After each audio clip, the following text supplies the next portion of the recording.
इस सवाल का धोखा, विद्यार्थी रिवैल्यूएशन का मुनाफा नए अनुपात में बांट देते हैं और कैपिटल एडजस्टमेंट होने पर कैश में से निकासी जोड़ना भूल जाते हैं। असली में रिवैल्यूएशन का मुनाफा 14,000, 12,500 जमा 2,000 घटाओ 500, पुराने पार्टनरों को 2-1 में 7,000, 3,500, 3,500। फिर पक्के किए कैपिटल 17,500, 3,500, 14,000 और नए का 7,000, कैश 5,940 से पहुंचे 16,940, बैलेंस शीट 47,000। कदमदरकदम।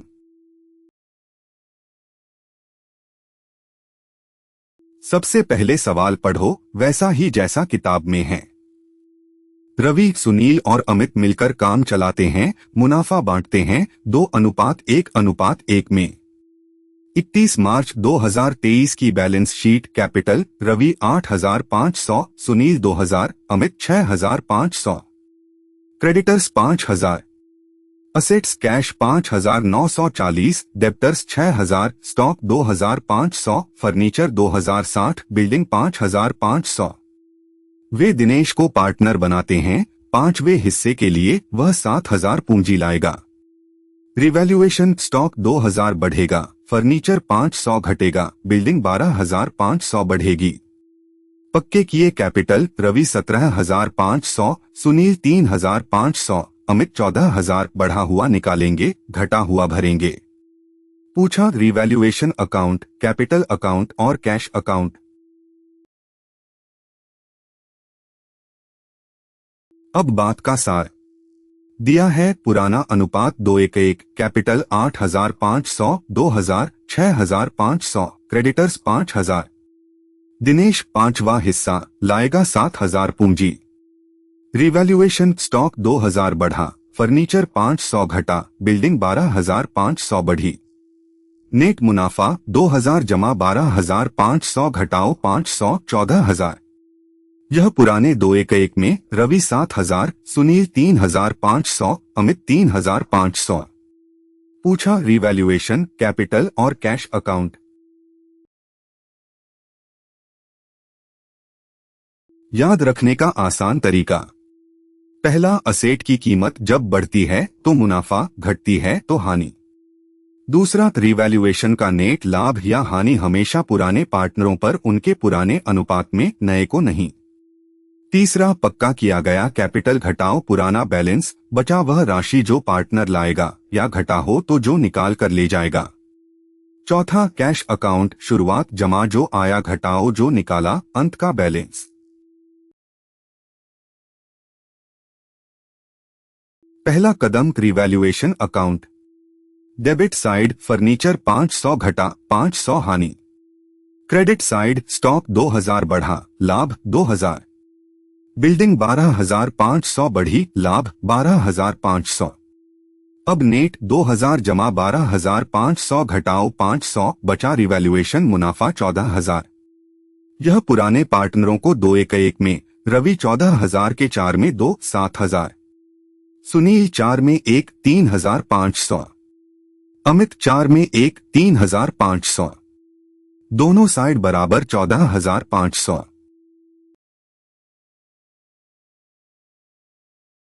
दूसरा कदम, चारों पार्टनरों का कैपिटल अकाउंट।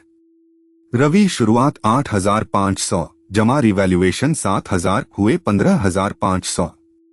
पक्का 17,500 तो लाएगा 2,000। सुनील शुरुआत 2,000, जमा 3,500, 5,500। पक्का 3,500 घटा हुआ 2,000 निकालेगा। अमित शुरुआत 6,500, जमा 3,500, 10,000। पक्का 14,000 लाएगा 4,000। दिनेश केवल लाई 7,000 पूंजी। अंत के बैलेंस 17,500, 3,500, 14,000, 7,000।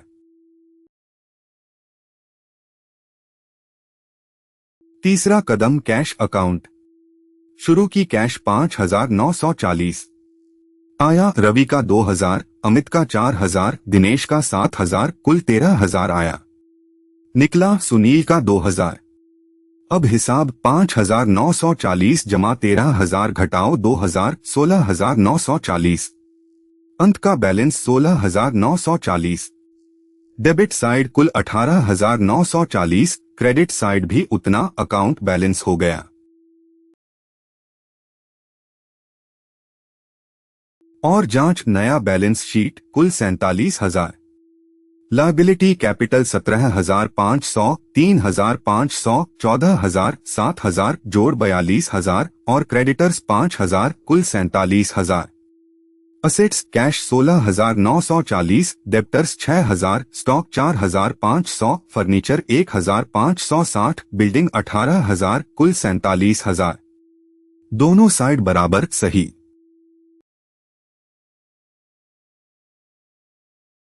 और वो धोखा। कुछ विद्यार्थी रिवैल्यूएशन का मुनाफा नए अनुपात में बांट देते हैं, गलत। यह सिर्फ पुराने पार्टनरों को, उनके पुराने 2-1-1 में रवि 7,000, सुनील 3,500, अमित 3,500। नए दिनेश को कुछ नहीं। और दूसरी भूल, कैपिटल एडजस्टमेंट के पैसे कैश में नहीं जोड़े तो कैश और बैलेंस शीट दोनों गलत। याद रखो, रिवैल्यूएशन सिर्फ पुरानों को और कैपिटल का हेरफेर कैश से सुलझाओ। अब रुको और खुद करो। PQR 2-1-1 में मुनाफा बांटते हैं, कैपिटल 4,000, 1,000, 3,000, क्रेडिटर्स 2,000। वे एस को 5वां हिस्सा देते हैं, वह 3,000 पूंजी लाएगा। रिवैल्यूएशन स्टॉक 2,000 बढ़ा, फर्नीचर 500 घटा, बिल्डिंग 4,500 बढ़ी। पक्के capital P 7,500, Q 1,500, R 6,000, S 3,000। शुरू की कैश 1,000। पहले खुद करो। हल रिवैल्यूएशन का नेट मुनाफा 2,000 जमा 4,500 घटाओ 500, 6,000 पुराने 2-1-1 में P 3,000, Q 1,500, R 1,500। Adjustment P 500 लाएगा, Q 1,000 निकालेगा, R 1,500 लाएगा, एस 3,000 लाएगा। कैश 1,000 जमा 500 घटाओ 1,000 जमा 1,500 जमा 3,000, 5,000। सार 4 लाइन। पहला, रिवैल्यूएशन स्टॉक 2,000 बढ़ा, बिल्डिंग 12,500 बढ़ी, फर्नीचर 500 घटा, नेट मुनाफा 14,000। दूसरा, यह पुराने 2-1-1 में 7,000, 3,500, 3,500। तीसरा, कैपिटल 17,500, 3,500, 14,000, 7,000, कैश बंद होता है 16,940 पर। चौथा जवाब, रिवैल्यूएशन मुनाफा 14,000, कैपिटल 17,500, 3,500, 14,000, 7,000, बैलेंस शीट 47,000, कैश 16,940। अगली वीडियो में देखेंगे प्रवेश के बाद का नया बैलेंस शीट कैसे असेट्स और पूंजियां फिर से जोड़ी जाती हैं। हमेशा जांचो नए बैलेंस शीट में असेट साइड और लायबिलिटी साइड बराबर हों। पूरा कोर्स हर कॉन्सेप्ट कदम परीक्षा के हिसाब से mtboard.ai पर। चैनल सब्सक्राइब करना ना भूलें। धन्यवाद।